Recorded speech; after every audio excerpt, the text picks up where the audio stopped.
Sir నమస్తే.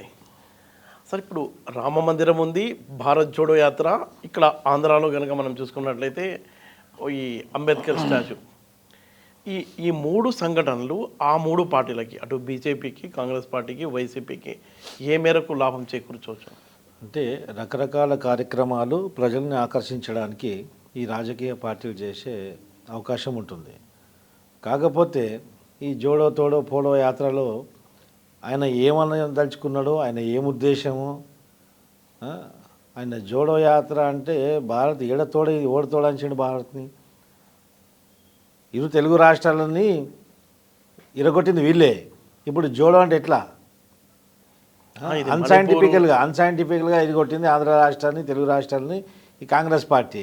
ఇప్పుడు జోడో యాత్రతో వెళ్తున్నారు. ఇప్పుడు ఇంకొక యాత్ర జోడో పోడో తోడో ఏమన్నా కానీ ఆయన యాత్రల్లో కానీ, ఆయన సంభాషణలో కానీ, ఆయన యొక్క ప్రసంగాల్లో కానీ స్పష్టత లేదు. ప్రజల్ని ఆకర్షించేంత చరిష్మా రాహుల్ గాంధీ కోల్పోయింది ఈరోజు. Is not that much capable to convince the people to vote on behalf of him. ఆయనకు ఓటు వేయడానికి ప్రజలకు ఎందుకు ఓటు వేయాలని చెప్పడానికి ఆయన దగ్గర జవాబు లేదు ఇప్పుడు. ఎందుకంటే వీళ్ళ యొక్క కార్యక్రమాలు దశాబ్దాల కాలం నుంచి, స్వాతంత్రం వచ్చిన నుంచి ఇప్పటి వరకు వీళ్ళు చేసినటువంటి కార్యక్రమాలు ఏ విధంగా ఉన్నాయో బీజేపీ వాళ్ళు ప్రజల్ని మస్మరైజ్ చేయడంలో, ప్రజల్లో మైండ్ వాష్ చేయడంలో వాళ్ళు సక్సెస్ఫుల్ అయ్యారు. అవును, వీళ్ళు దాన్ని ఓవర్కమ్ చేయలేకపోతున్నారు. వీళ్ళకు ఇప్పుడు ఉన్నటువంటి వీళ్ళ చరిస్మా, ఇప్పుడు ఉన్నటువంటి అవుట్డేటెడ్ లీడర్స్ అందరూ ఉన్నారు. ఇప్పుడు జోడో యాత్ర కంటే బాబరీ ఇది రామ మందిరానికి ఎక్కువ ఓట్లు పడవచ్చు అంటారా? రామ మందిరం అంటే ఒక ప్రజల యొక్క విశ్వాసం. అవును, ప్రజల యొక్క ఆరాధ్య దేవుడు, ప్రజల యొక్క విశ్వాసం. అది అనేక దశాబ్దాల 500 సంవత్సరాల నుంచి అది నాంతున్నటువంటి విషయం అది.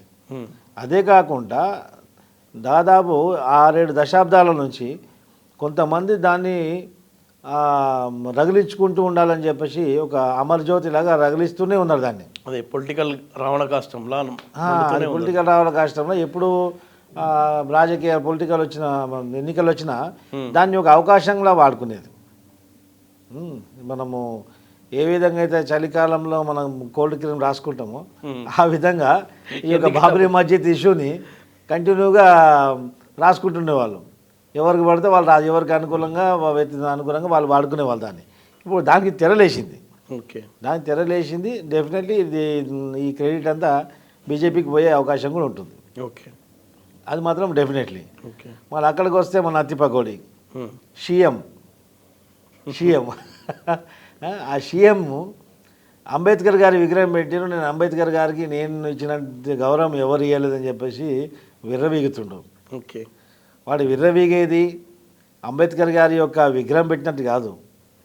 అంబేద్కర్ గారు ఎస్సీ/ఎస్టీ అట్రాసిటీ యాక్ట్ అనేది ఈ దళితులు, గిరిజనుల యొక్క ఆత్మగౌరవాన్ని కాపాడడం కోసం, వాళ్ళ యొక్క అభిమానం కాపాడడం కోసం, వాళ్ళ యొక్క అప్లిఫ్ట్మెంట్ కొరకు అట్రాసిటీ యాక్ట్ అనేది చట్టంలో పొందు చేయడం జరిగింది. అవును, కానీ ఆ చట్టాన్ని దుర్వినియోగం చేసినటువంటి నాయకుడు, ఒక పార్టీ, ఒక దుర్మార్గుడు అంటే జగన్మోహన్ రెడ్డి. బహుశా దేశవ్యాప్తంగా ఏ ప్రభుత్వాలు కానీ, ఏ యొక్క పొలిటికల్ పార్టీ కానీ ఎస్సీ/ఎస్టీ అట్రాసిటీ యాక్ట్ని ఇంత అనుకూలంగా దుర్వినియోగం చేసినటువంటి చరిత్ర ఇప్పటిదాకా లేదు. ఎందుకంటే ఎవడు మాట్లాడితే ఎస్సీ/ఎస్టీ కేసు పెట్టాలి. మా లోకేష్ గారి కూడా పెట్టారు. అవును, ఒక 2-3 పోలీసు వ్యక్తుల్ని 230 మంది కొడితే ఉంటారా పోలీసు వాళ్ళు? అలా బొక్కలన్నీ వేయించుకోవడానికి మిగులుతాయా? అవును, అంతమంది మీద ఎఫ్ఐఆర్ వేసి, అంతమంది మీద కేసులు పెట్టి, అంతమంది రిమైండ్ చేసి, అంతమంది బెయిల్ తీసుకుని బయటకు వచ్చారు. రేపు ఆ కేసు విచారణ చేయకూడితే జడ్జి కోర్టు హాల్లో కూర్చోవద్దు, టెంట్ వేసుకొని ప్లే గ్రౌండ్లో కూర్చోవాలి. 200 మందిని పేరు పిలిస్తే ఒకేసారి రావాలి కదా బోన్లో. అవును, ఎలా విచారిస్తారు? అవును, ఏనా బుద్ధి ఉందా? ఆ ఇన్వెస్టిగేషన్ ఆఫీసర్ ఎవడవాడు? 230 మందిని చేర్చడానికి ఎఫ్ఐఆర్లో ప్లేస్ ఉంటుందా? ఇలాంటి వింత కార్యక్రమాలు, వింత కార్యక్రమాన్ని కూడా ఈ యొక్క ఆంధ్రప్రదేశ్లో చూడడం జరుగుతుంది. అంటే అంబేద్కర్ విగ్రహంతో ఏం రావు అంటారు మీరు ఓట్లు? అంబేద్కర్ విగ్రహంతో ఆయన ఏం లేదు. అంబేద్కర్ విగ్రహాన్ని అడ్డు పెట్టుకొని, అట్రాసిటీ యాక్ట్ అడ్డు పెట్టుకొని ప్రతిపక్షం నోరు నొక్కడానికి ప్రయత్నించాడు. రామ మందిరంతో ఒక 400 ఓట్లు సీట్లు గెలుచుకునే అవకాశం ఉందంటారా బీజేపీకి 400 మార్క్స్ అని చెప్తున్నారు కదా వాళ్ళు ఇప్పుడు మార్క్ అనేది బీజేపీ ఇప్పుడు ఎంపీ ఎలక్షన్స్ అంతా హ్మ్. మోదీ గారి ఫేస్ పైన ఎంపీ ఎలక్షన్ నడుస్తుంది. అవును only on behalf face of Modi గారి ఫేస్ పైన ఎలక్షన్ నడుస్తుంది కాబట్టి వాళ్ళకు డెఫినెట్లీ కలిసి వచ్చే అంశం. ఇప్పుడు ఏ రాజకీయ పార్టీ అయినా కానీ కొన్ని కార్యక్రమాలు ఎన్నికల్లో వచ్చినప్పుడు అది సర్వసాధారణం. అవును మనం చేసినటువంటి కార్యక్రమాలు ప్లస్ మైనస్ చూపించారు కానీ ప్లస్ అయితే చూపించుకుంటారు కదా. అవును అందొచ్చిన అవకాశాన్ని ఎందుకు వదులుకోవాలి వాళ్ళు కూడా. అవును సో డెఫినెట్లీ ఆ కార్డు ప్లే చేస్తారు వాళ్ళు. రామ మందిరం కార్డు ప్లే చేస్తారు. ఆ యొక్క క్రెడిట్ వాళ్ళకి వచ్చింది కూడా. వచ్చింది పబ్లిక్లో ఉన్న నిన్నటి ఫీలింగ్స్ చూస్తే అది ఎందుకంటే ఓట్ల రూపంలో పార్టీలకు మారి అతీతంగా అవును రాజకీయ పార్టీలకు మతాలకు అన్నిటికీ అతీతంగా అవును మన 22వ తేదీన ప్రాణ ప్రతిష్ఠ రోజు ప్రతి గల్లీలో ప్రతి వీధిలో ఒక సంబరంలాగా ఒక దివాళీలాగా జరిగింది. అవును పబ్లిక్ మూడ్ కనుక చూసినట్లయితే మనం అది ఓట్ల రూపంలో కూడా మారవచ్చు అని ఖచ్చితంగా మారుతుంది. అంత మారకున్నా కానీ 80% అయితే ఓట్ల రూపం మారుతుంది కదా. అవును సో అది వాళ్ళకు ప్లస్ వచ్చింది. ఓకే చూద్దాం రానున్న ఎన్నికల్లో ఏం జరుగుతుందో.